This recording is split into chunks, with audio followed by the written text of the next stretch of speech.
Recording in progress. Okay, so hi everyone. Welcome to the third meeting of our Speculative Legal Theory Network study group.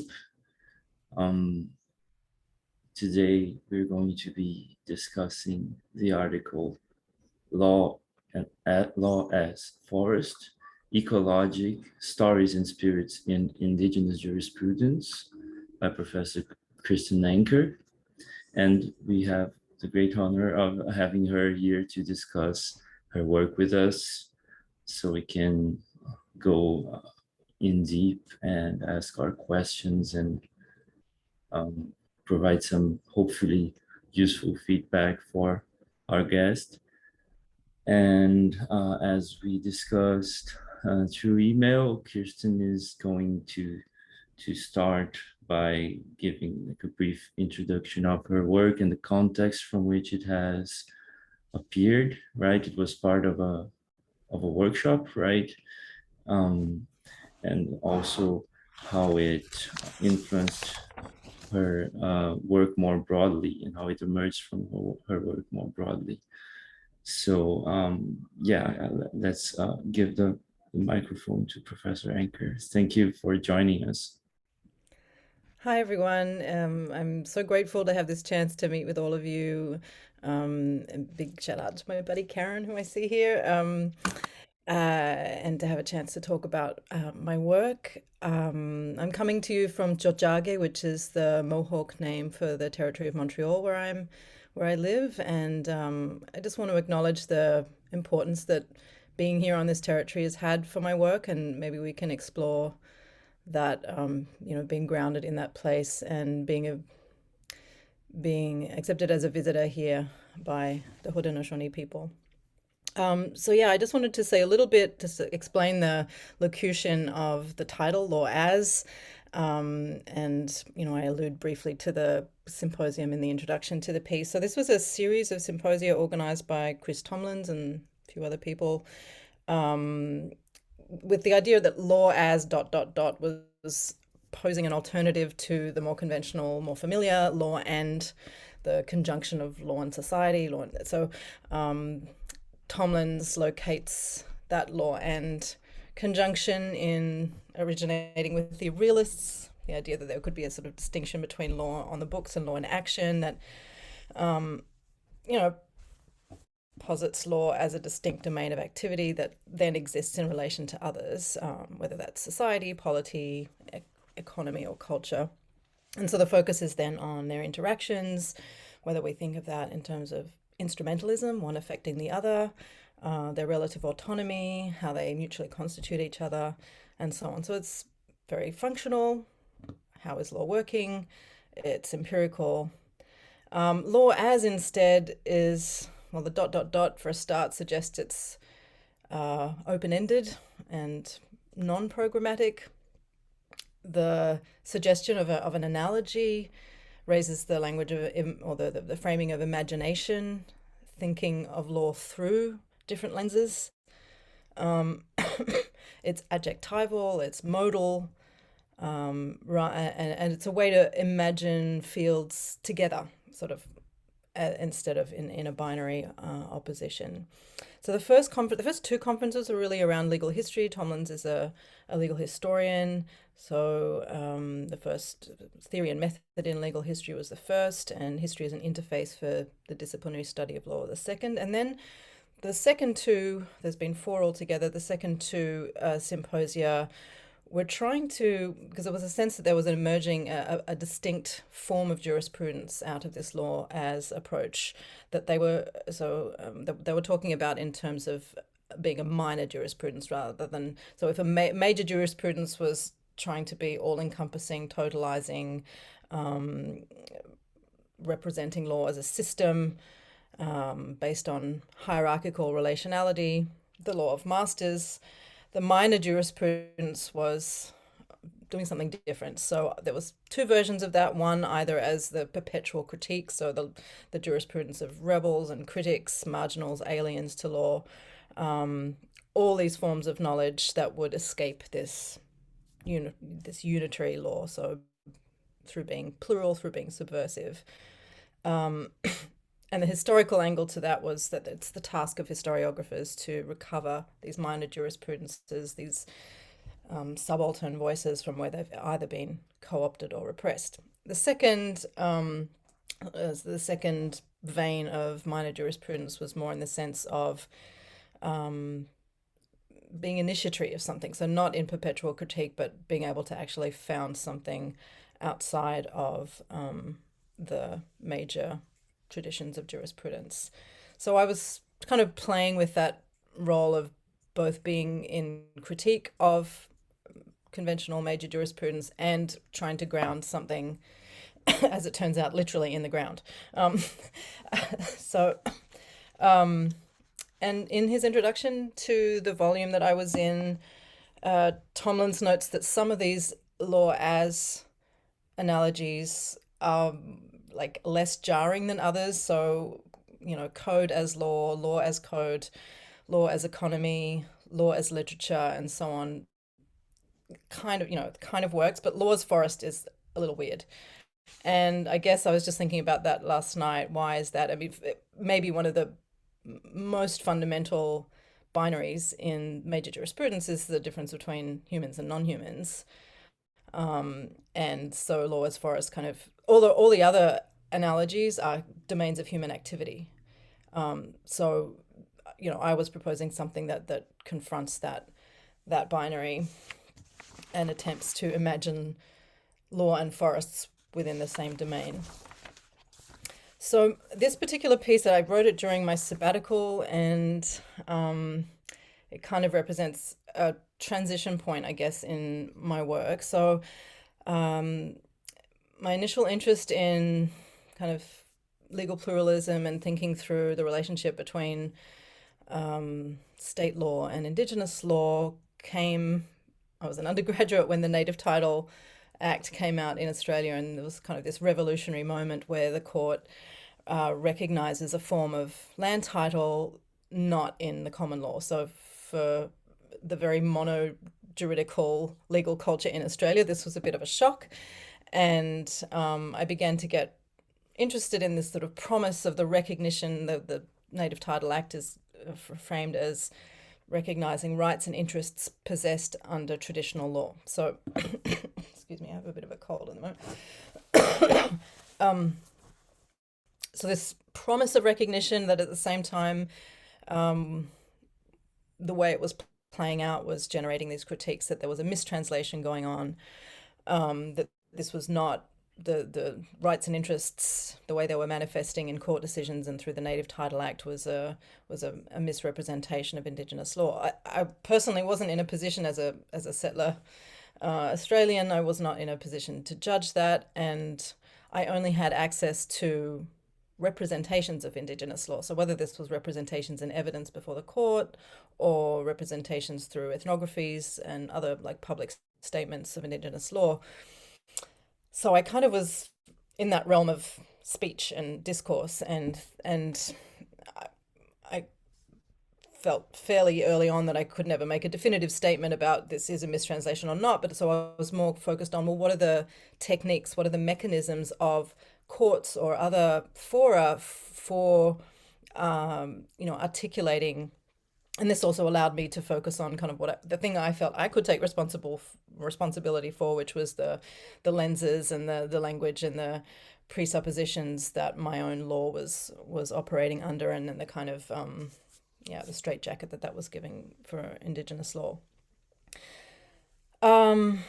So in thinking about courts, as to use James Biner's phrase, elicitory mechanisms for Indigenous law, I got very interested in this kind of idea of relationality and the dialectic between forms of law, and thinking that perhaps it wasn't just one way as well, that perhaps the encounter with Indigenous law was also causing common law to represent itself in particular ways.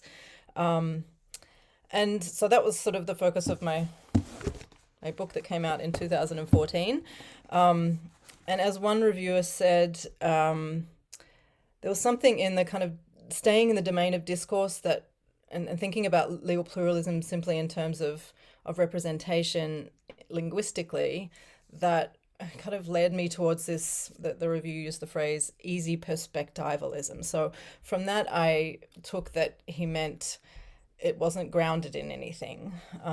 Like one person's speech act was just equivalent to another person's speech act, and we had this interesting interplay and dialectic exchange, but where could you go with that?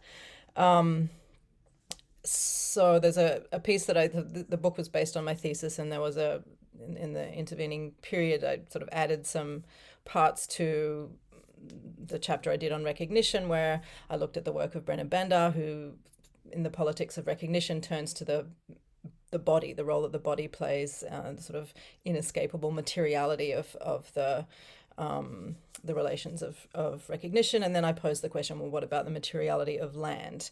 So I didn't go very far with that in the book. That became a bit my obsession, because of course one of the representations that I was hearing when I was thinking about Indigenous speech acts and the way that Indigenous law was being represented was this idea that the land is the source of the law. And it's something that I heard a lot in Australia and in different various versions in Canada as well. So by the way, I moved from Australia to Canada in 2004, and yeah, my work has sort of shifted continents. So after the end of the book, I guess, yeah. So at the same time as thinking about the groundedness of my approach, I also started thinking about this relational dialectic that I was noticing between legal orders as a sort of more general condition. So Hannah Arendt talks in terms of finitude, like the self is not this kind of project that we can constitute on our own. We're always subject to other people. You can also think about finitude simply in terms of like being mortal. And so I started thinking about interdependence as a more general mode of being. And in 2016, so this was my sabbatical year, and I actually got some time to think about this. Two major threads or two major influences find their way into this piece that you read. So one is the work of my close, dear friend and colleague, Aaron Mills, who's an Anishinaabe scholar. He was just finishing his PhD around that time, and he was working on, to my mind, like an extremely sophisticated Anishinaabe legal theories that he terms rooted constitutionalism. So this was the idea that Anishinaabe law is not simply a different version of the same law that everyone has, but it's its own distinct kind of law, and that law is something that emerges out of relationships with a particular place, with the non-humans in that place. So it is deeply relational at its core.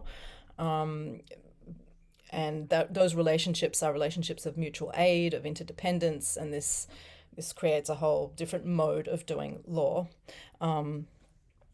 So the link to law, as I was thinking last night as well, is also in that modal, like thinking through law as a way, as a mode of being, rather than a thing, an object, or something with an empirical existence.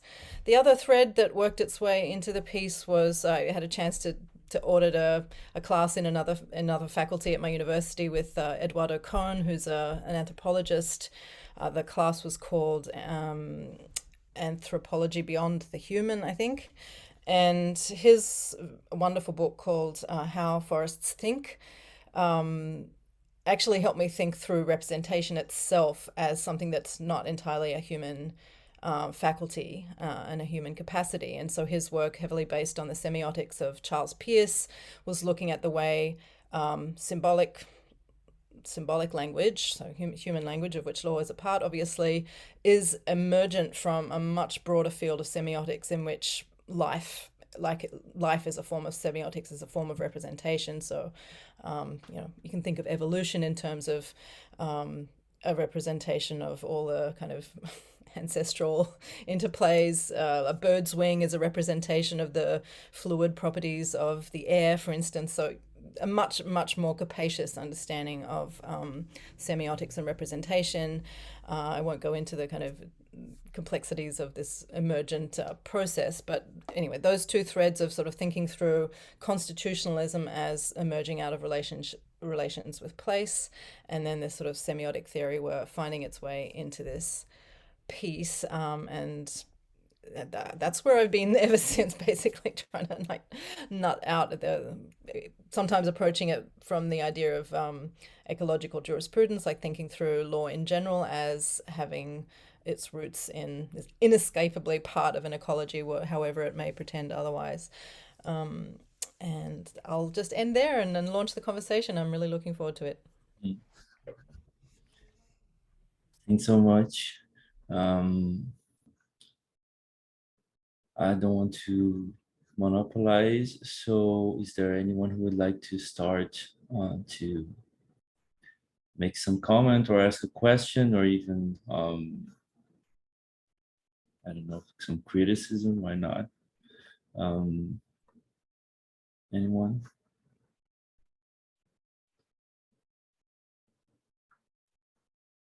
Swasti? Hi. Thank you, Z. Thank you, Professor Anker, for being here. I really enjoyed reading your work.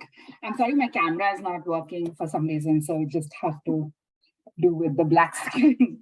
I have two just curiosities more than comments, or just in terms of, so when you say law as forest, does it also work as forest as law? And if so, how does it change? And you've dealt with this in terms of addressing natural law in the piece. And I was wondering if there's a reason why one has to be privileged in that language, forest as law and law as forest. Or is it just, or we can use it both simultaneously? The other question, and this is something that I've been thinking in my own work, was to do with inanimate or non-human, not inanimate, non-human, the interiority of non-human, and how do we translate that into, how does law make it legible within its own practices? So whether it is the Delgamuku's judgment that you've cited, I'm sorry if the pronunciation is wrong, but if in that sense of how do we make sense of orality as standing in or as representing ways of life, which expresses or which blurs the distinction between the human and the non-human. And the reason why I bring this up is because for me, this answers that question of the form of law that we are talking about, which is not necessarily situated within the positivist discourse or the natural discourse, but it's a form of law that relies upon an aesthetic practice where you use symbolic, representative, pierce gestures, but also the form of moving away from thinking about agentic beings, which is one of those things that has come up. But you're in doing that, is there it's just, again, like I said, it's a curiosity more than a comment. Is there a way you're thinking of agency not as interiority or as subjectivity, but as a form of or as practices of aesthetics that law always already partakes in? And my final thing, or my final curiosity or clarification, was to do with your use of embodied knowledge, and you use Indigenous scholars to both reflect on what does it mean, and what does it mean to say embodied knowledge. And you also cite the Western understanding of embodied knowledge. Can we problematize embodied knowledge in an ecological jurisprudence where we do not think of embodied knowledge just as my apprehension, or you might not share this, but my apprehension of borrowing on Indigenous knowledge when using words like embodied knowledge often reifies what embodiment means, or it often displaces the affective gestures and uses embodied in a more in the Western sense of body mixing or body in the feminist, for instance, feminist. So I'm wondering, as a non-Indigenous scholar, how do we avoid that language where we unknowingly reproduce certain concepts, Western concepts, and I look at embodiment and embodied knowledge within a certain development of Western epistemology. Does that make sense? I hope it makes sense. But thank you. Yeah, I can try and connect to some of what you said. I don't know if I'll have a complete answer. I guess maybe starting with the last piece as a way of framing how I approach this research as a non-Indigenous person. So I mentioned before that one of my focus when I was doing work in Australia was thinking through what I could take responsibility as a non-Indigenous Australian kind of an inheritor of the common law, was to think about common law responses, common law practices that were responsible for its responses to Indigenous law. In Canada, there's a slightly different framing because of treaty. So there are no treaties in Australia, and in Canada there are a lot of formal treaties, but there is also a kind of more an understanding of treaty that is drawing on, or that was part of Indigenous practice, that was sort of a more generic way of relating between European new arrivals and Indigenous peoples. So mainly talking about the Eastern peoples, the Mi'kmaq, the Haudenosaunee, the Cree, Anishinaabe. And like there's this catchphrase in Canada, we are all treaty peoples, right? So treaties are a way of inviting non-Indigenous peoples into Indigenous law, and that is by way of this relationality. So some of the treaties use the language of brothers and cousins and these kinship terms, and if you don't know where that's coming from, it's easy to see it just as a kind of like friendly gesture and so on. And this is a major contribution that Aaron Mills's work has made, is that is actually part of this constitutionalism of mutual aid, that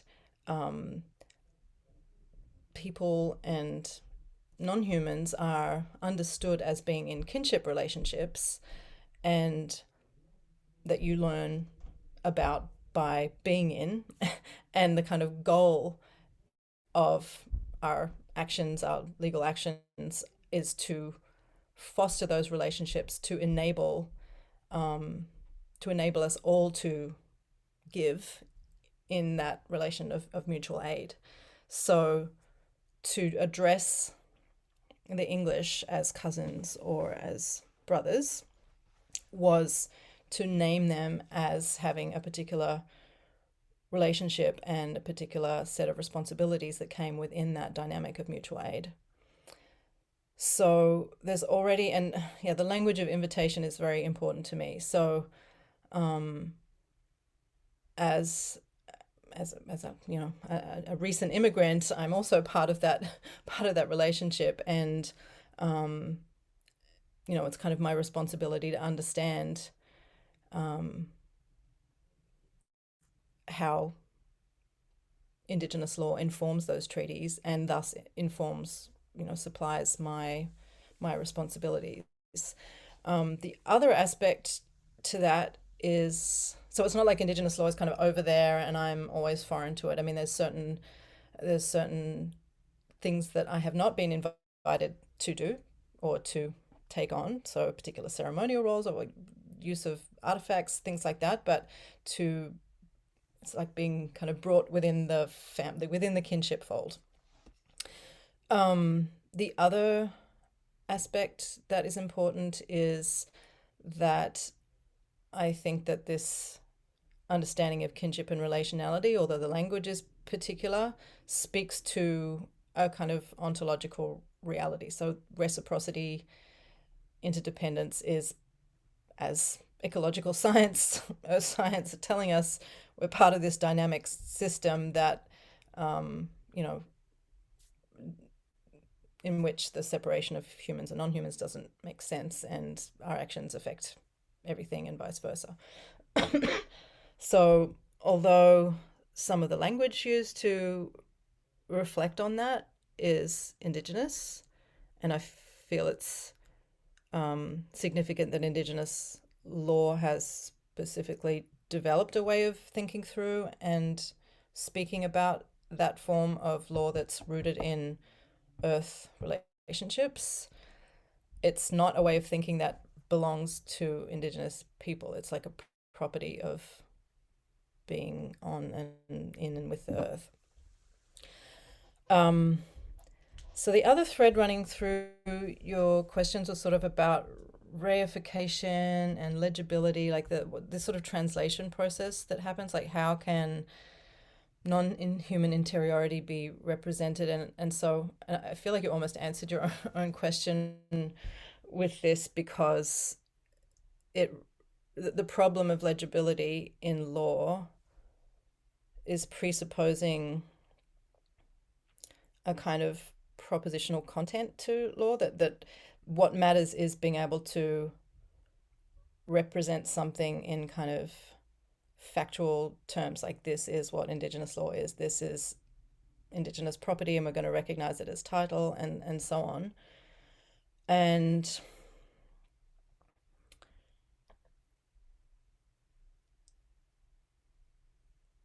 I think you answered your own question by pointing to the practice of aesthetics. And one of the things in my earlier comments was about the modal aspect, like, so, and borrowing heavily on Aaron's work here, if Indigenous law is much more about the how rather than the what, like rather than being able to identify a kind of empirical phenomenon, that how is something that you learn through those relationships, and you learn through practices like ceremony, through non-propositional language like storytelling and songs and so on. And so, I mean, it's very hard to grasp this. This is sort of the language of mastery, and like it's hard to represent it in the very propositional language that I'm now engaging with you in.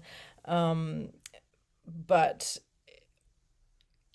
the thread here would take us away from thinking in terms of trying to capture Indigenous law in that legible way, and more about focusing on developing a practice, whether that's aesthetic or affective.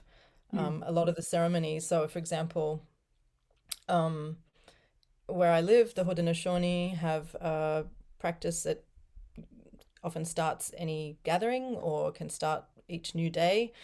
It's called the Ahondagari Wadekwa, so this is the words that come before all else, and it's basically a Thanksgiving address, a Thanksgiving prayer. So each element of creation is greeted and thanked, and sometimes the details are incredibly rich. So it's not just, you know, the sun, I'm grateful. It's like we go into details about all these gifts that the sun gives us, these amazing gifts of heat and light and energy every day, and the waters, we get this free rain, the free water that falls from the sky, and I didn't do anything to deserve it. It's just there, and I, you know, my body is made of water, and I wouldn't be able to live without it. And we go through like all the people that are here that are bringing all their gifts to this conversation, and their ancestors also have done things that have enabled those people to be in this room with me now. And you know, and it goes on from like the stars down to the microbes in the soil that are, you know, producing humus, that are helping our plants grow, that are creating medicines and food. Like, so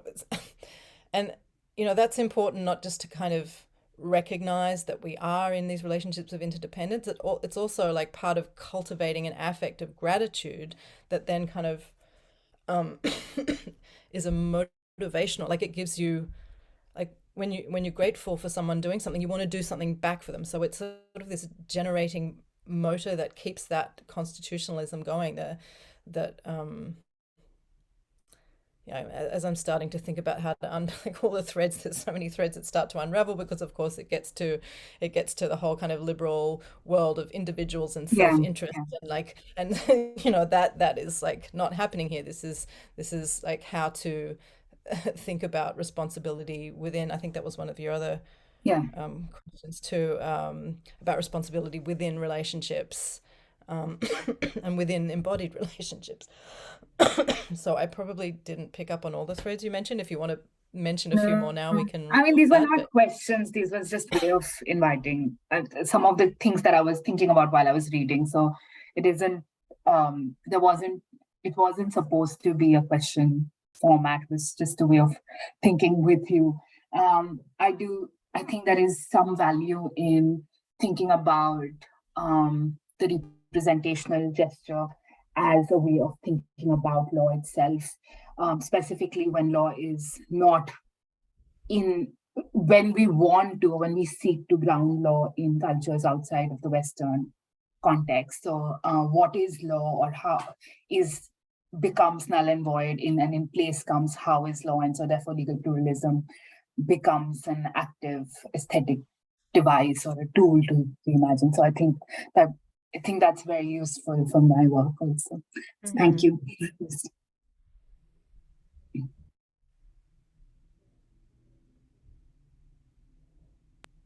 Daniel? Hi, sorry. Hi, Kirsten. Hi, everyone. Thanks so much for the presentation, and it was just great to reread this piece yesterday. I'm very busy with lots of very tedious administrative tasks at the moment. My job is calling me to this, so this was a fantastic little window of reading that I really appreciate, and this session as well is great. So I've got, I guess, two comments or questions or thoughts that came to me both when you were presenting and when I was reading the piece, and also I think it very much follows on from what Swasti already touched on.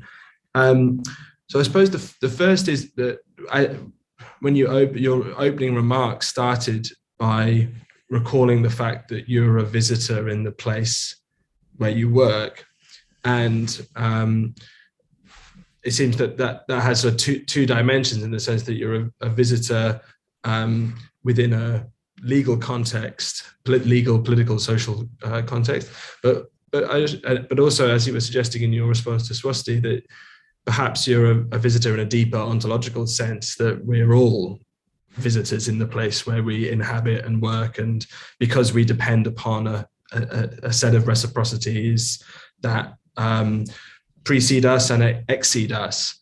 I suppose one of the things that I'm struggling with my students, and this is maybe an unfair way of framing my question, because I'm implicitly hoping that you're going to help solve my pedagogical problems. Don't worry, I do it all the time.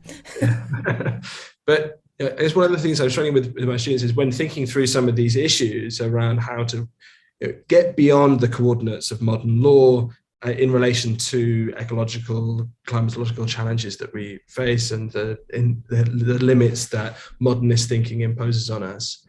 So many of the examples we turn to emerge out of contexts in which there is a meeting between modern settler colonial law and indigenous jurisprudences and ways of thinking. And there's something that's, I suppose, beneficial in that context pedagogically, because students can see that there is an alternative way of rendering that deeper ontological sense of dependence, reciprocity, and so forth in legal terms. So there's an alternative legal imaginary that they can identify, and generally my students think they can see that, right? Okay, that's fine. But then they fail to see any relevance of that to their own jurisdiction, their own existing legal context, and so forth. So I suppose, yeah, I mean, that's just I guess I'll just leave it at that. There is that challenge, it seems to me, that how can we, what are the resources that we can rely on and use to initiate the kind of shift of perspective, ontological shift, and so forth that you're pointing to, in the absence of an engagement with Indigenous jurisprudences that are born out of very particular in-place historical circumstances that need to be thought through. So that's one thought or question. And then the second is sort of picking up this theme that Swasti introduced around aesthetics. And I was struck that you ended the chapter with a kind of pointing to the importance that aesthetic approaches to the law have in this this context. And I just wonder if it's if you could say some more about that, because one sense is that one way of reading what you're doing in this piece is that it's all about aesthetics. It's all about a shift in perspective, but also a foregrounding of aesthesis, a foregrounding of the affective, the embodied, the emplaced, and the reorganization of the senses in the most general terms that you're speaking to. And the aesthetic comes up in a number of different contexts, obviously in relation to representation and semiotics, but also the stories that are so important to the Indigenous jurisprudence that you're referring to. So is that accurate? I mean, is that you talk, for example, about the need for a kind of cognitive shift, but is that necessarily an aesthetic shift? Mm-hmm. Should we think about these things more through the register of aesthetics than cognition? Aesthetics and aesthesis and affect and all that kind of comes with that. I hope that's... Anyway, these are the thoughts I had, yeah. Thank you. Do you teach in the UK by any chance? Yeah, sorry, I should have said that. Yeah, I do. Yeah, I taught for a semester at LSE and was teaching property to first years. So, and my kind of the focus of my section of the course was native title, and it was hard to get students to care about it. It's like, hey, this is happening on the other side of the world. This is some, and so yes, it's much more visceral in Canada and Australia, and my students are kind of confronting like the colonial past and their position and how they've related to their national history and so on. But the other thread that is really present for them is ecological issues and climate issues. And I spoke about, I mean, I think one reason why you can see it clearly is not just because there's this kind of very obvious imperial imposition of one order over something that presumably has its own order, whether we call it law or whatever, but the kind of critical purchase of that encounter is also because the distinctions are so easy. The distinctions in the mode of law are so radical. And, one aspect of that critical purchase is, of course, thinking about the place of ecology in law. And so my students are like, they're all worried about the future. This has all become, I've seen such a transition in the teaching over the last 15 years. When I first was teaching property and trying to undephysicalize property and introduce the materiality and start thinking about our ecological and planetary responsibilities, like students are like, what is this weird stuff? And now that's pretty much all they want to talk about. Like it's very present. So I don't know if that's one way of sort of thinking through the encounter with Indigenous law as sort of a part of a critical repertoire for thinking through how it is that modernism has become, disconnected from the earth, and like modern law has sort of enabled this dephysicalized, disenchanted mode of engaging with the earth. Let me know if you think that's helpful. And then the cognitive aesthetic. I mean, one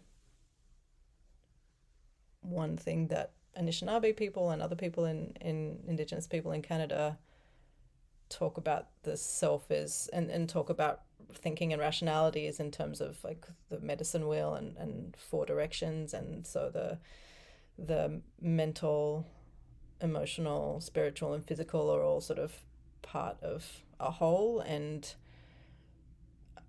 perhaps cognitive attaches to the mental part of that, but I guess I'm having more and more difficulty separating them anyway. So if we're trying to think about something at a purely cognitive level, there's always an aesthetic smuggled in there. So maybe it's a case of recuperating the aesthetics that were already there and bringing them to the fore.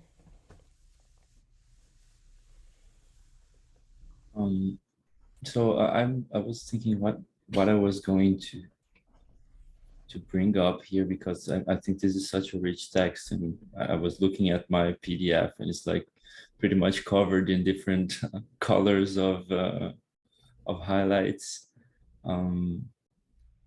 But I think one thing that caught my attention, like thinking of this series of these 3 first meetings that we've had here,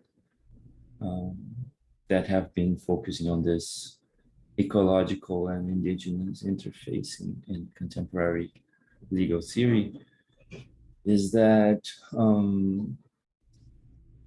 it seems we're constructing or speculating out of different starting points.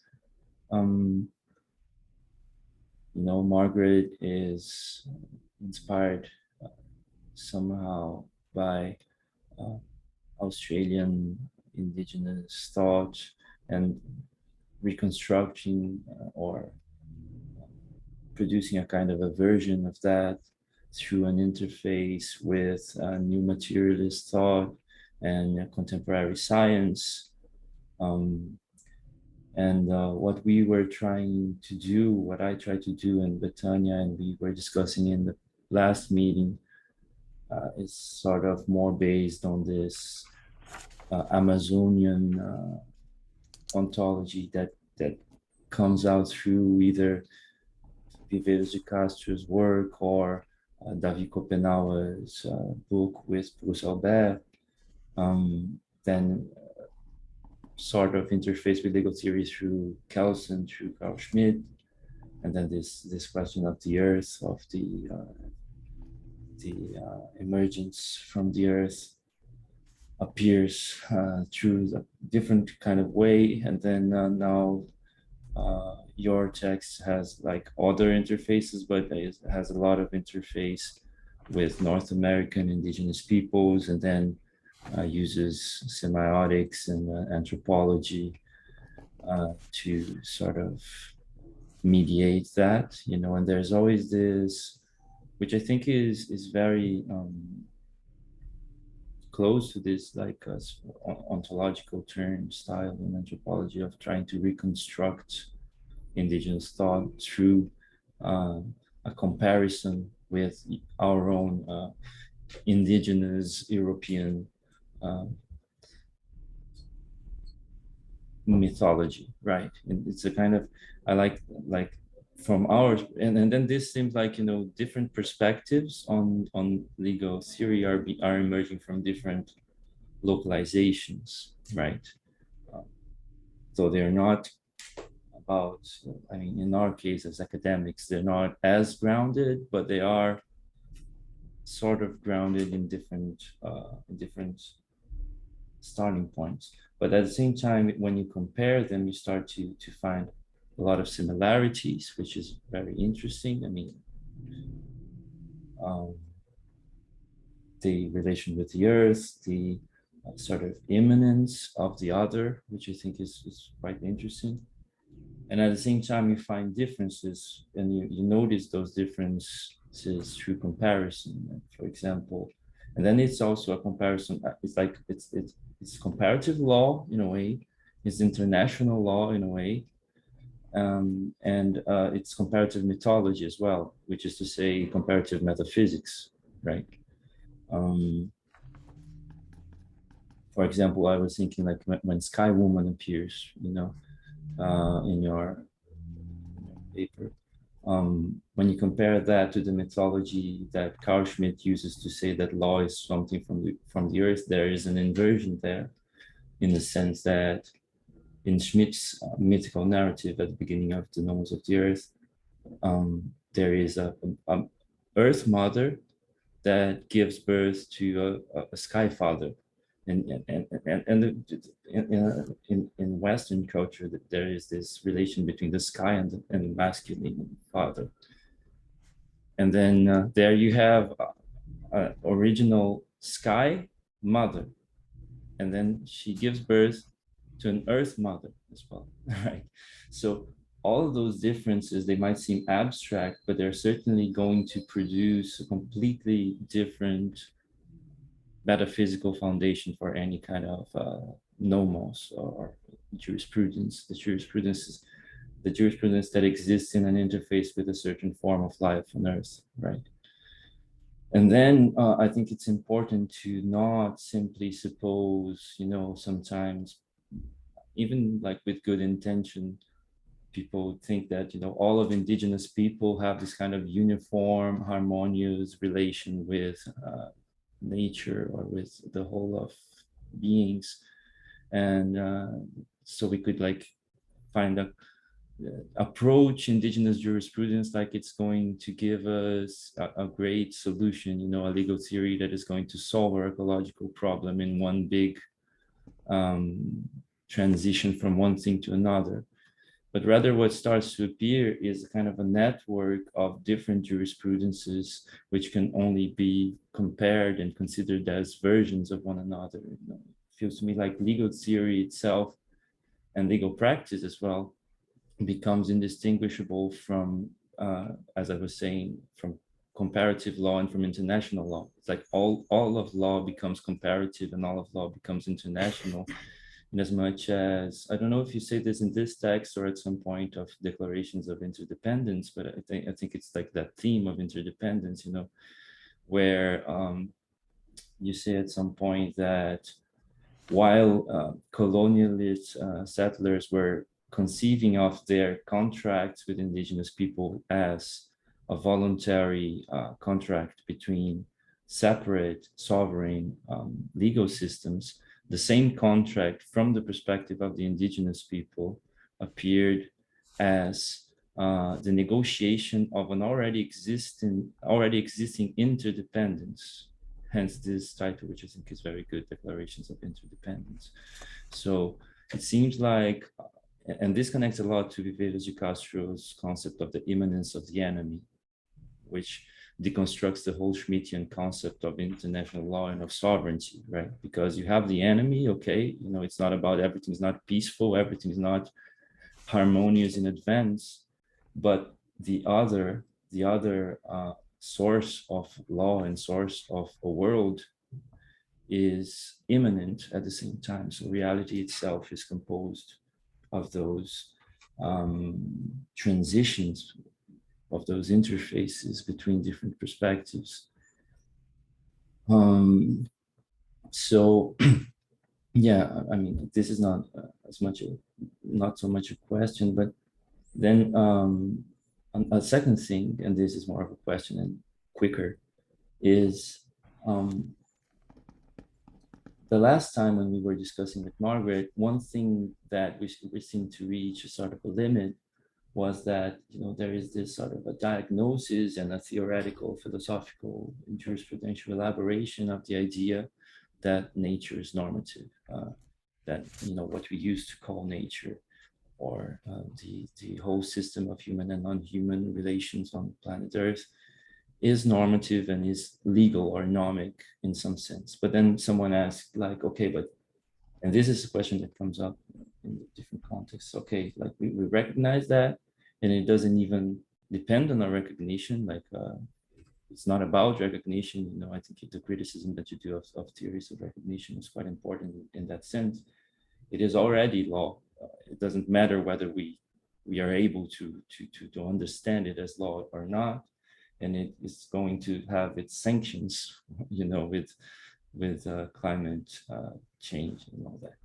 But then a question appears of how, in practice, and this is urgent for us and for everyone, do we make this theoretical realization produce some kind of change in the way our legal institutions relate to the problem of non-human ecologies. And I think one concept that you bring here, which is very, very interesting in this direction, is this idea that there's an ecologic that is made of models. And I would add like examples, because I'm thinking of one of Viveiros de Castro's text where he talks about models and examples, which comes from Lévi-Strauss, the idea that you can have a bricolaire that works with examples and an engineer that works with models, but that certain patterns, certain logics that exist in the environment or in ecologies, they express sort of concrete norms that can then be, and that actually have been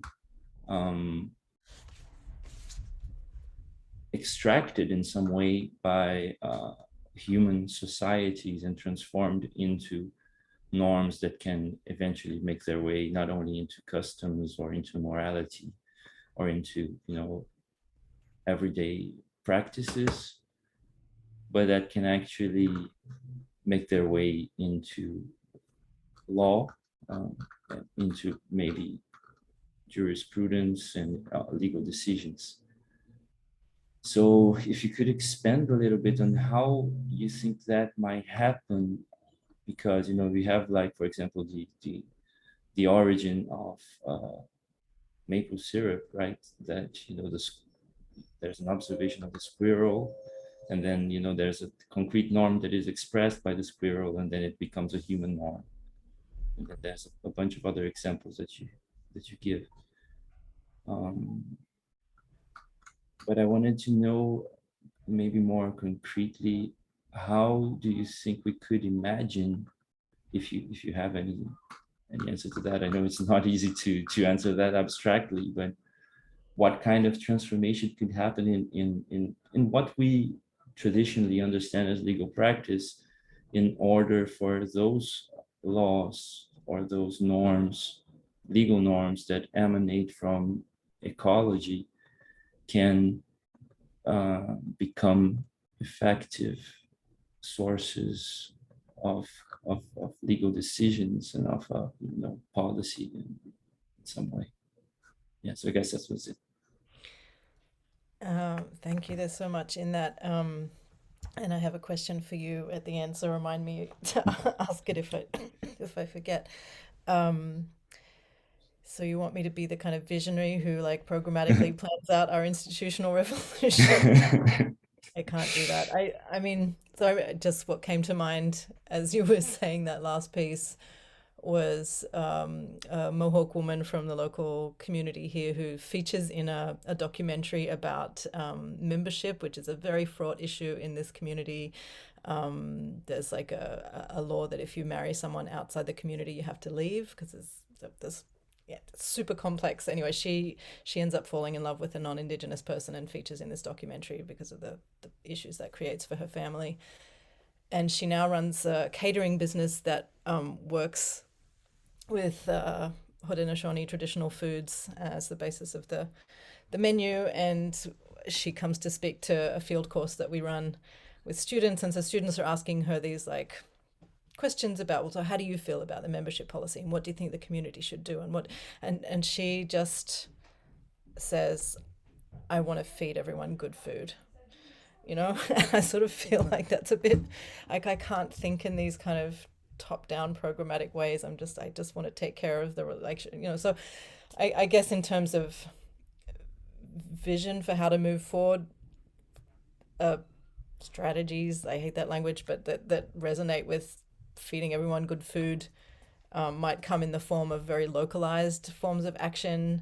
So I've just been meeting with a bunch of urban planners and people involved with civics and thinking through. So there's this book called Sacred Civics that's trying to work through these ideas at the level of cities. And so one of their ideas is micro treaties with the earth in a particular place. So developing like very localized relationships with a park or a river or something, and in our backyard, essentially. And I guess one issue that we can't help but grapple with when we're facing not just localized ecological issues, but climate level collapse is how to scale. Like if these things are based around material lived relationships, then we kind of have a limit, the apocryphal village of 100 people that we can kind of practically manage those relationships. How does any of this scale? And I confess that's something I'm still struggling with. I know that Aaron's work tends to, like, he's very much in the turn away from the state mode. So like we don't focus on how to bring Anishinaabe law before the courts, and like we build our relationships from the ground up, and we do that work from within Indigenous constitutionalism. So this is like part of the revitalization movement, the resurgence movement that like, goes by that label in Canada. I'm not sure what it gets called elsewhere. Um, so it's like a turning away from the state and like just make that irrelevant. Let's do it this other way. Um, I The nature is normative. I don't know if that was, I think that was leading into the question of institutional change. And all I can do is just like I think about thoughts as gifts as well. Like things come to me, I don't know where they come from. I receive them as gifts, and now I'm offering them back to you. Um, a piece that I've just written with Mark Antaki for Karen's collection on cultural legal studies is on imagination. So we start with James Boyd White, and then we bring that into conversation with a piece by two Haudenosaunee authors on the Haudenosaunee imaginary. So it's basically addressing the assumption that the real and the imaginary are on separate realms, and so the imagination is this purely human faculty that can sometimes gets thought about as a kind of tool for creativity, for progress, for making something new, right? And they they put it differently. They say our imagination and the sort of culture that comes out of that Haudenosaunee culture is emergent from this place. It's the way the land in this part. I think I quote that in the law as forest text. Like it's the way the earth in this part of the world thinks. So if we no longer have the real and the imaginary, I sort of wonder what happens to the is and the ought too. So if we, if we're used to thinking about the normative in that sort of speculative or non-physical realm, like what happens to that if we think about imagination as an emergent property of place? Maybe that's what you were getting at in saying nature is normative anyway, but that's the thought I had on that.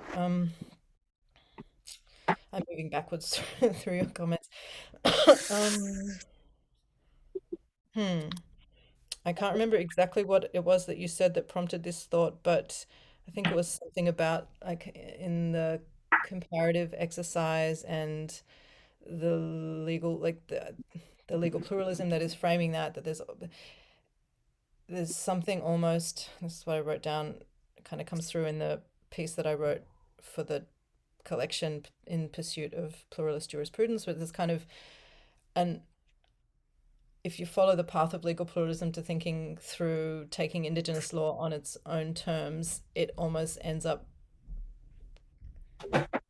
running against a thread of pluralism because it is so singular, because it's located in place. So you do end up with multiple versions of law coming from place because there are multiple places, I guess, and maybe we can actively find commonalities, and the commonality is the earth in a generic sense, but there is no, I don't know, maybe there is no generic earth, there is only like what happens in a specific place. So so there's a kind of irony in which the pluralist turn ends up becoming a singularity turn, almost like a particularity turn. Excuse me. And then the question that I have for you is, and I'm fascinated, I didn't know De Castro had worked on deconstructing Schmidt. No, he hasn't. I mean, we're Oh, sort of you are doing doing that, that bringing them interface. together? Okay. Yeah. Because every time I present this work to Europeans, and particularly to Germans, there's always like this, oh, you're talking about fascism. Like the first time that happened, I was like, what? Like it just has such a different, like talking about law from the earth, excuse me, has such a different resonance in North America. And it just took me by surprise that that's the direction. And of course it makes sense. So, you know, if you're talking about aesthetics and affect and nomos of the earth, like, yeah, okay, now I get it. And it's actually, I just floated it to my colleague Mark Antaki yesterday. We should write about that. So if you have thoughts on like yeah, where is this coming from, and what is Schmidt doing that is resonant with Where ecological is jurisprudence or where is Indigenous what jurisprudence? exactly coming from? This reaction from Europeans against ecological jurisprudence or rooted constitutionalism is a kind of like, oh, don't want to touch that. Like, if you have Yeah, some insight on that, I think I'd I'm love to going hear to like raise my hand to get in line to, and then I'll answer it. Okay, because I don't want to like do this in waiting. sure. Thanks, but that would have been a direct reply, right? Anyway, okay, now it's my turn. Thank you for the paper. I really liked it very much. Funnily enough, I'm in Berlin, and since I myself have been working on this grounded normativity and everything, I often encounter this question also, but I haven't really found an satisfying reply other than maybe I think the goal is a little bit different. I think one, like the fascist type, would be a closed community. And I think what is implicit in many indigenous law is often a more open and reciprocal impetus. But that's just, yeah, to like give my mustard to that, how we would say it in German. So I have a lot of questions, but I want to like ask 2 questions of clarification. One thing I stumbled across was the problem of framing it as cultural beliefs. That's on page 208, I don't know. And I think, or I'm not sure if I didn't understand it correctly, because I think it's in relation to the semiotics of the material, right? And because I try to think about the question of these different, jurisprudences more from the like epistemological gate or whatever path. So for me, it kind of makes sense to see that there's different cultures and these are in conflict, but the Western dominant frame is like the settler colonial mentality, but this is also just one culture. And this is why it seems to me a bit irritating to discredit the cultural dimension of this. And the other aspect, I wasn't sure if I understood it correctly, was about the whole self-creating systems and the autopoiesis, because for me, this kind of systems theory always seems like a backdoor opening for like universalizing tendencies and teleology. And I wonder whether this is like maybe problematic. Thanks. Could you just say that last? So I just before you mentioned autopoiesis. Sorry, I didn't catch. So the sort of the front end of that comment. Yeah. I try. I don't know how exactly I said it, but I will try again.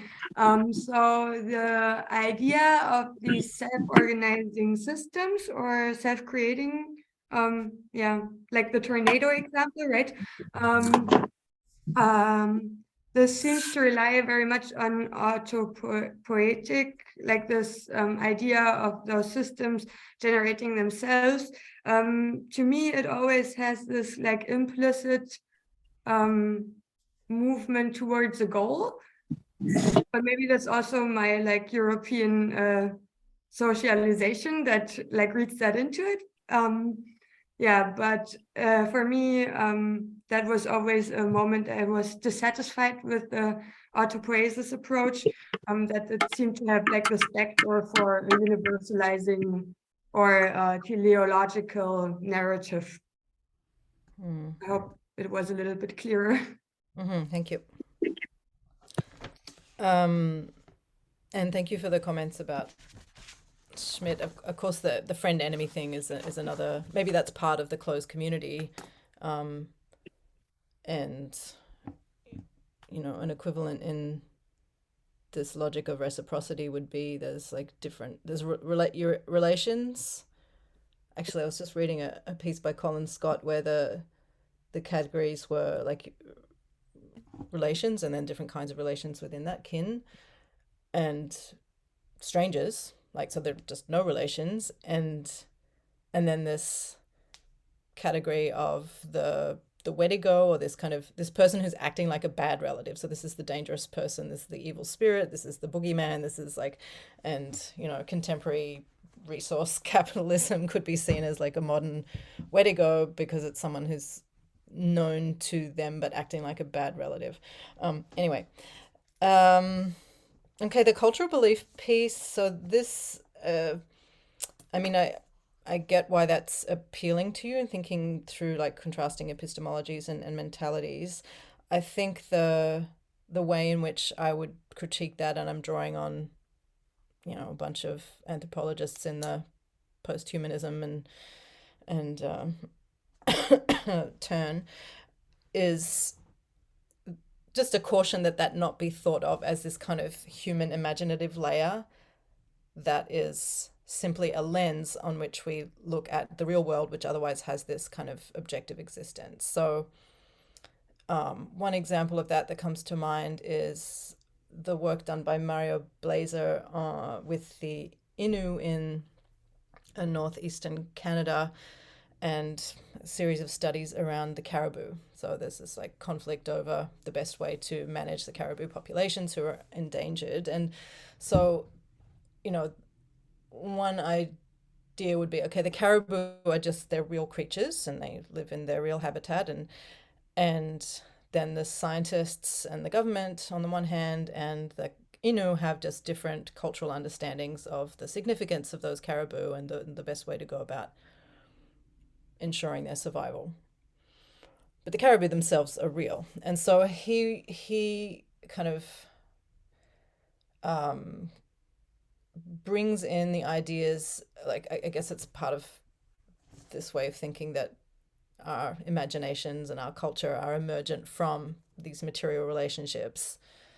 He draws on Latour and the idea of assemblages of all these different actors and the networks between them, in order to argue that, so the atik is the Innu word for caribou, but they're not the same.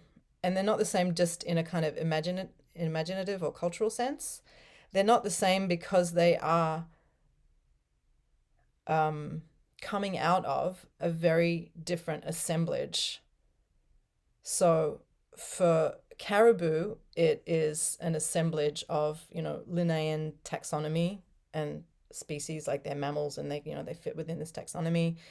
It's coming out of like sports hunting practices. It's coming out of like a geographic imaginary where caribou are like out there away from the civic centers. It's coming out of like a management practices of like, you know, sort of informed by contemporary ecological science and biology and so on. So there's all these like assemblage of actors and fields and practices that, like, the caribou is different to the atik, not just because of the way we think about it, but because of the sets of relationships. For the Innu, the relationships are coming out of like their traditional hunting practices, the stories that they tell about atik, the relationship with the spirit of the caribou, who is like the, I don't know, essence of caribou. It's like very difficult to try and explain that in a short time. But so it's not just that, okay, this objective world of caribou exists and then we think about it differently. It's that the relationships, the grounded relationships, assemblages, whatever you want to call it, is actually ontologically a different thing.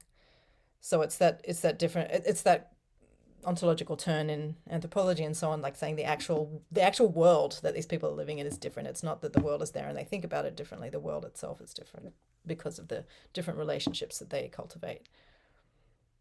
I don't know if that helps. And then the autopoiesis. I mean, I think the sense that it is teleological, I mean, maybe that relates to the comment I made to Zay about the inherent normativity. I mean, I haven't really delved too much into thinking about the teleological aspect of it, except for that maybe the teleology of life is just more life. I don't know. And and this goes back to our conversation about, is that a universal? It's universal, but it's always located somewhere, so it's always particular as well. And anytime we talk about something, we abstract it out of context and materiality and practice. But so me saying that the teleology of life is more life is universalizing, but as long as I know that that's contingent on specificity in any given situation, and so it's limited, like my ability to make that statement is temporary, it's contingent. So I'm going to stop there. Thank you.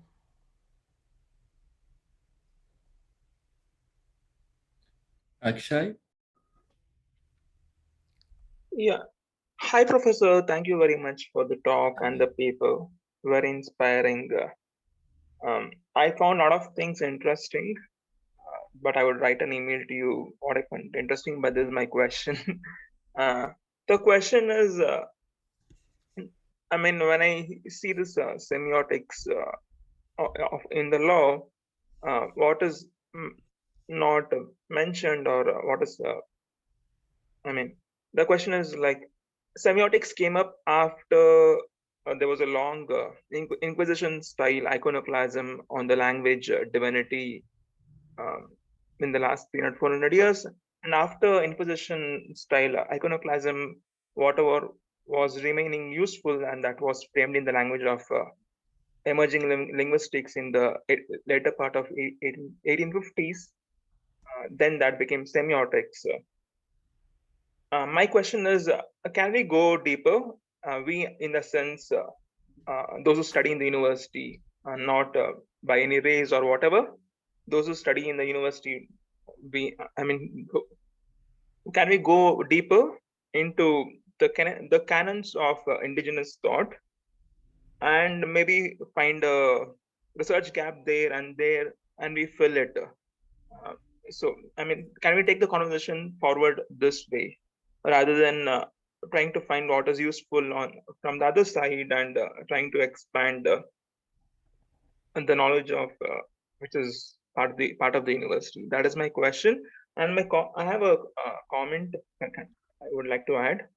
The whole thing why Germans don't like the earth epistemology is Nietzsche criticized Jewish religion. I mean, Nietzsche criticized his religion because it had Jewish roots. So Nietzsche wanted a pure European, or like the institutional religion without Jewish roots. And eventually, I mean, some thinkers have traced Holocaust back to Nietzsche and all. And that is why Germans are like have a moral panic towards anything towards Earth. Thank you. Thanks for that. That's interesting. So just to make sure I understand your question about semiotics, it was thinking about not just drawing on European histories of semiotics, which through the university, but also trying to not just turn to Indigenous law, but turn to Indigenous philosophy and Indigenous semiotics. Is that as a kind of it is like someone studies, someone from university goes to Indigenous people's stays there for 1 or 2 years and learns everything. Then obviously we will find out they have a lot of research gaps, and like write a paper for them. hey, look, yeah, you know so much, but you don't know these things. So let me write a paper. So can such a conversation happen? And if yes, how do we do it? Yeah, I mean, very much so. The context for doing research on Indigenous issues in Canada is often framed as a partnership. Like, pretty much you won't get grants on researching anything in Indigenous related matters unless you're working with a community. And there's kind of a whole ethics process to go through to get consent and so on. I mean, it's flawed in various ways. But a lot of people that I know that work with Indigenous communities, both Indigenous researchers and non-Indigenous researchers, are very much about shaping their projects to suit the community's concerns, their interests, their projects, and so on. And sometimes those projects, and sometimes what they're most interested in is not, it's like, okay, we know our stories, we know our cosmology, we know our semiotics. We want to understand what's going on your side of things. Like, tell me about that crazy system over there. And so, yeah, I mean, I don't know if the thing that you're suggesting is very much something that happens, like researchers working with communities with their own frame of reference. Like the term that keeps coming up in Indigenous law is Indigenous law on its own terms. So, for example, there's a project kind of model for trying to articulate Indigenous law in English or French and in terms that might be relatable for an audience trained in Western law, and that's using stories as a source of law. So trying to both kind of oral histories and then more kind of mythological type stories, and then reading them for their normative principles and for what they can teach us about Indigenous constitutions and Indigenous legal practices.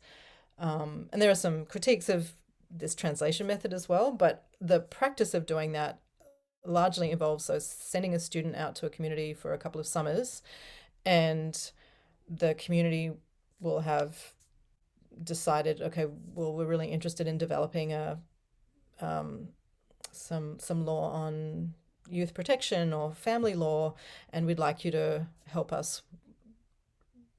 Partly it's for internal purposes because Indigenous communities live in a modern world where they have codified laws and they have to interact with state institutions for funding purposes and for all other kinds of, interactions. But sometimes it's also outward facing and sort of, look, we have our own normativity, we have our own law.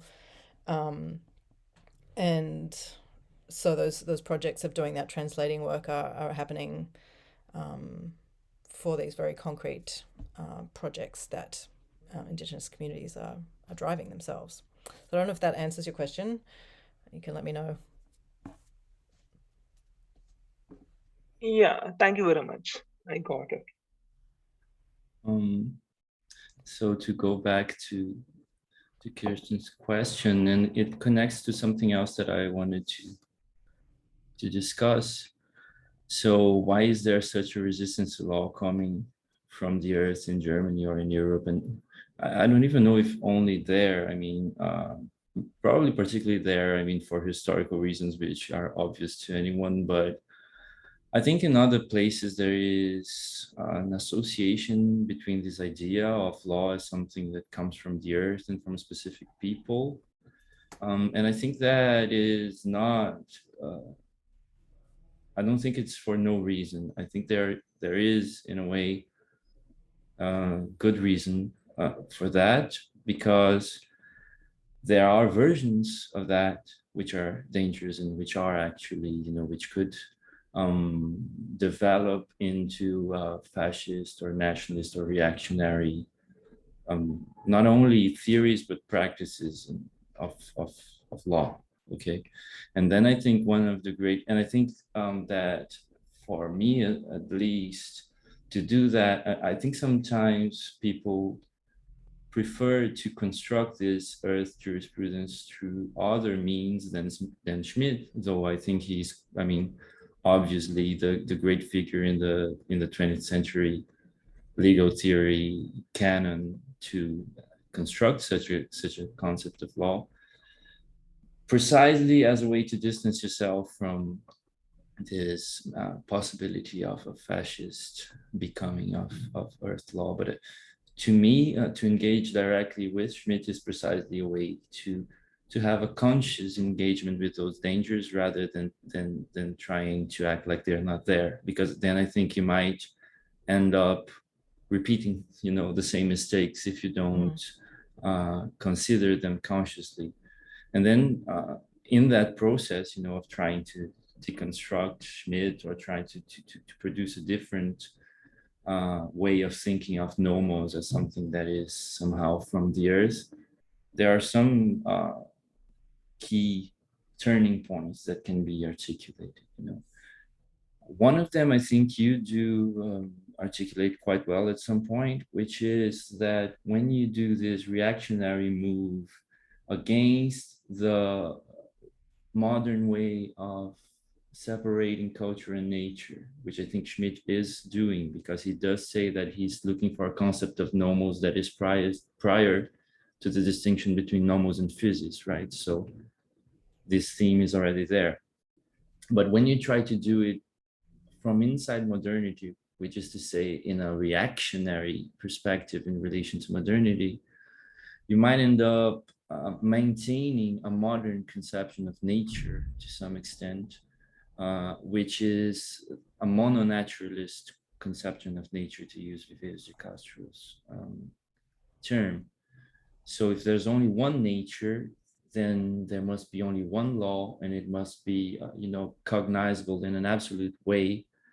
And so either you must be, kind of a medieval pre-modern speculative rationalist and think that you can simply access this natural law, or you're going to say that it's just arbitrary and a question of emotion and a question of force. And then you might end up with a bad perspectivism in the sense of unlimited war between different peoples, or the dependence in order to limit war of one nomos, one sovereign nomos that encompasses the whole of the planet, which ends up being Schmitt's problem in terms of the international law. But then if you think in terms of multinaturalism, I think that becomes quite different, because then you don't have just one natural law. You can have natural law and have multiple natural laws that emerge from different places. And then, of course, the concept of nature is going to be a different one. And then another sense in which I think this turn can be made is what I mentioned before in terms of the problem of the enemy, because in Schmitt, I think you have a transcendence, an absolute transcendence of the enemy. There is us as sovereign people, and there's them who might or might not be sovereign in their own terms, but who are the enemy and who are an absolute threat to our sovereignty, to our law, and to our order. But when you think of the enemy as immanent, as seems to be the case in many, not only Amazonian, but many American and some Australian cosmologies, apparently,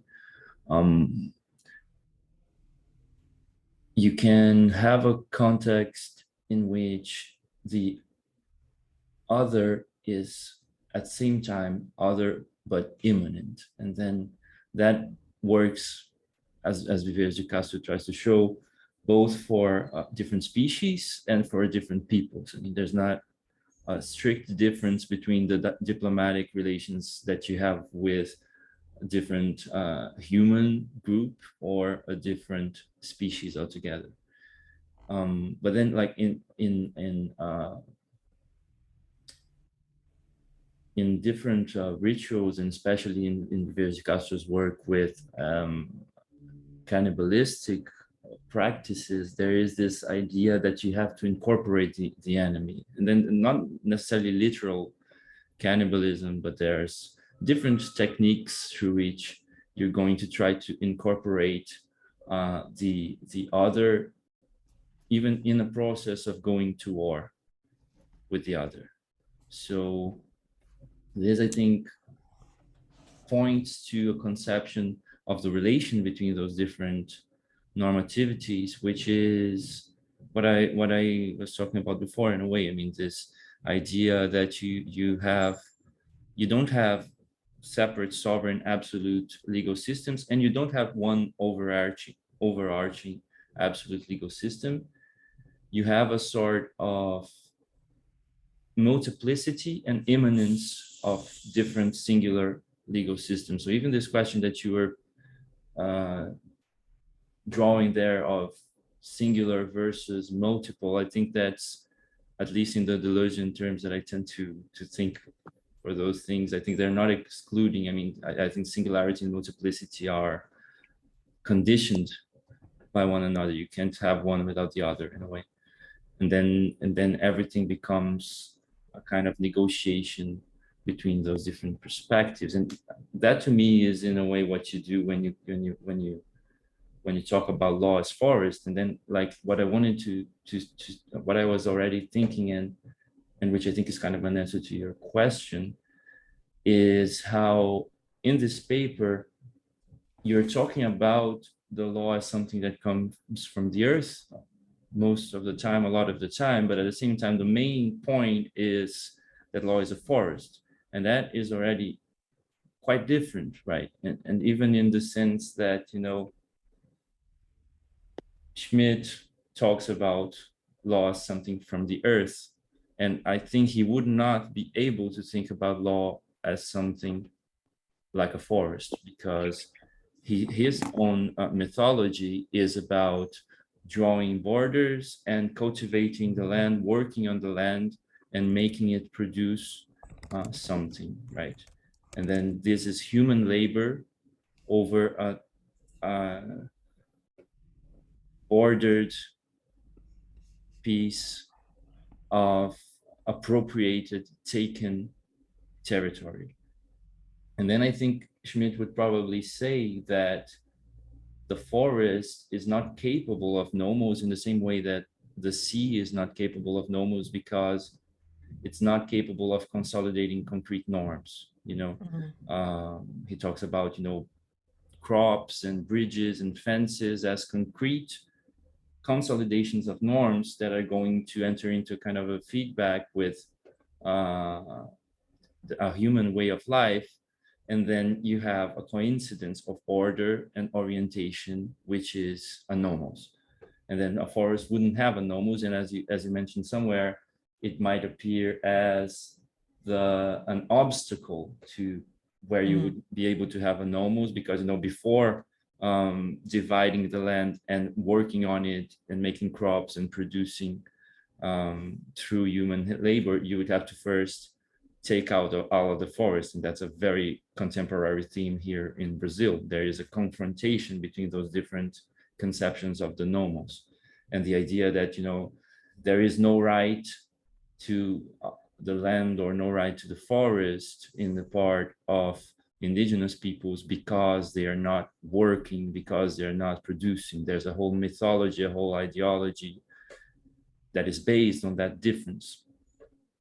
But then what you're showing and what Margaret is showing in a way is, to me, that there is a way in which the forest itself does consolidate and circulate concrete norms. It's just a way that is very different, and that someone that is coming from Schmidt's perspective and his mode of life is unable to understand. But now we are maybe only starting as Western people to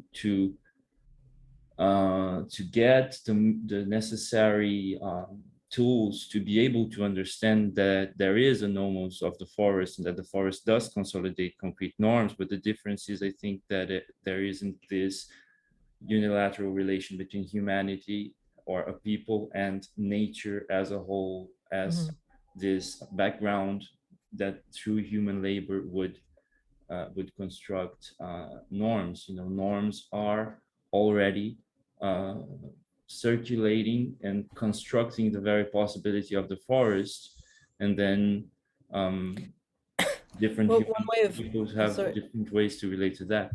Yeah, sorry to interrupt you there. I No. mean, I realized there was a comment from or a question from Swasti that I didn't pick up on that gets to what you're saying. So when I say law as forest and reverse that forest as law, it's about norms as a way. So it's back to this idea of the law as being a modal version of law rather than a noun, like an adjectival version of law rather than a noun version of law. So if you're looking for norms as some kind of reified artifact that you can take out of the forest and then apply somewhere else, that's not it. It's that there's a way of being in a forest that is normative. So I'm also aware of time. I have a class soon, so I'm going to have to change gears and Yeah. Do you think there's time for Swasti to ask the last question, or should Sure. we just? I don't have any question. I just wanted to sort of build on Zay's point and actually think through some of the questions or some of the, I mean, I understand why one is obsessive about Carl Schmitt and all, but there is an entire genealogy of doing property rights, which answers or engages with Schmitt in these fashion of multiple normativities, always in contestations with each other. So, especially when considering indigenous jurisprudence, it might be worthwhile to pause and look at some of the property discourses, property rights discourses, especially in the wake of colonialism, violence, capitalism, organized politics. I only say this not to be like we shouldn't read Schmitt, is only say this to sort of complicate positionalities of Western, how we access Western epistemologies as colonial, as erstwhile colonial subjects. I cannot access Schmitt on basis of, oh, he's a European thinker. I have to constantly contextualize in the context of an erstwhile colonial subject, which has faced repercussions of this kind of thinking in terms of its violent nature. So that's one of the things. And the other thing is that I think there is a lot of, there's already, because of there is a way in which we reframe legal pluralist discourses in the ecological jurisprudence movement. And that has to do with what Margaret Davis is doing, but also generally in thinking about what we mean by legal pluralism. So it's not a question of what is law. Again, it is how is law practiced. And in many forms, it alludes to the form of law instead of constitution of law, which is a violence per se, right? Like constituting law itself is violent. So how do we move that, or how do we tackle that? So there is a whole literature around legal pluralist dealing with that question. So I just feel like without losing ourselves in Western philosophies and thinking, we have to situate our embodied selves a lot more,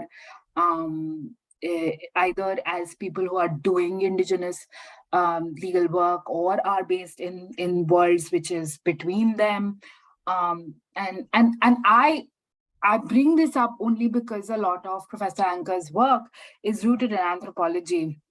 And anthropology, we know, is a discipline that has had its phases, and we use anthropological sources in these multiple ways of generating theoretical knowledge.